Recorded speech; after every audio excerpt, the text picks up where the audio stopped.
জাতীয় রাজনীতিতে ধর্মের নামে ভোট চাওয়া হচ্ছে। বাংলাদেশ 90% মুসলমানের দেশ। এখানে আওয়ামী লীগ এবং তার সহযোগী যারা ভারতের পারপাস সার্চ করে এরকম সবগুলো দল বাদে বাকি সকল দল বিএনপি জামাত এনসিপি সহ সকল দলই বাংলাদেশের মুসলমানদের স্বার্থ রক্ষা করে এই রাজনীতি করে। ফলে এখানে যেমন মুক্তিযুদ্ধের নামে দেশকে বিভাজন করা যাবে না, ইসলামের নামেও দেশকে বিভাজন করা যাবে না। মুক্তিযুদ্ধ এবং ইসলামকে মুখোমুখি দাঁড় করার যে রাজনীতি গত 54 বছর হয়েছে, সেই রাজনীতি থেকে আমরা বের হয়েই নতুন বাংলাদেশ বিনির্মাণ করব। ইসলাম আমার, মুক্তিযুদ্ধ আমার, জুলাইও আমার। এগুলো একে অপরের অবিচ্ছেদ্য অংশ।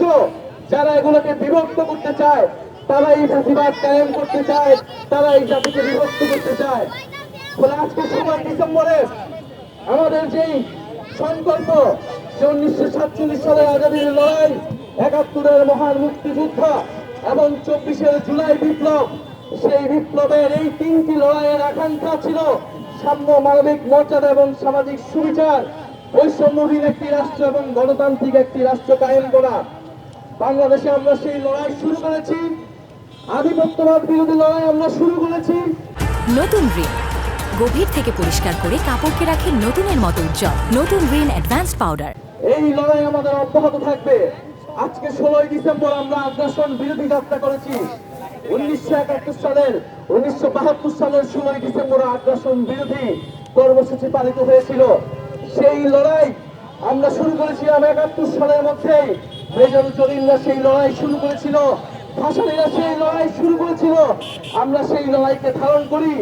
আজকে আমরা আমাদের জাতীয় 5 নেতার ছবিকে জাতির সামনে রেখেছি। আমরা মনে করি বাংলাদেশের এই স্থপতিরা যে আকাঙ্ক্ষা নিয়ে রাজনীতি করেছিলেন, জাতীয় নাগরিক পার্টি সেই আকাঙ্ক্ষাকে ধারণ করে এগিয়ে নিয়ে যাবেন। প্রিয় সংগ্রামী উপস্থিতি, এই মুহূর্তে আমাদের করণীয় কর্তব্য ঠিক করতে হবে। শরীফ ওসমান হাদির গুলিবিদ্ধ হওয়ার পর এটাকে খুবই সহজভাবে দেখানোর বিষয় নাই।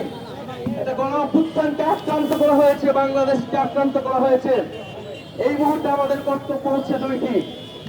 প্রথমত, আমাদের নিজেদের নিরাপত্তা নিজেদেরকে নিতে হবে। জনগণ বাদে আমাদের আর কোনো নিরাপত্তা বাহিনী নাই।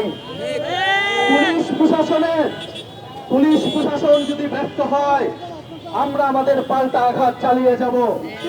কিন্তু আমরা এখনো সরকারের উপর আস্থা রাখতে চাই। আমরা চাই আইনের শাসন প্রতিষ্ঠা হোক। অপরিণত সময়ের মধ্যেই শরীফ ওসমান হাদির খুনিদেরকে খুঁজে গ্রেফতার করা হোক। জনগণের কাছে আমাদের আহ্বান, আপনারা প্রত্যেকটা গ্রামে, প্রত্যেকটা মহল্লায়, পাড়ায় আধিপত্যবাদ বিরোধী, সন্ত্রাস চাঁদাবাদ বিরোধী কমিটি গঠন করুন। নিজেরা ঐক্যবদ্ধ থাকুন। জুলাই অভ্যুত্থানে কোন পুলিশ প্রশাসন ছিল না, কিন্তু আমরা মিলেই নিরাপত্তা বেষ্টনী তৈরি করেছিলাম। আমার দেশের হিন্দুদের আমরাই রক্ষা করেছি, আমার দেশের মুসলমানদের আমরা রক্ষা করেছি, আমার দেশের শিশুদেরকে, তরুণদেরকে আমরা রক্ষা করেছি।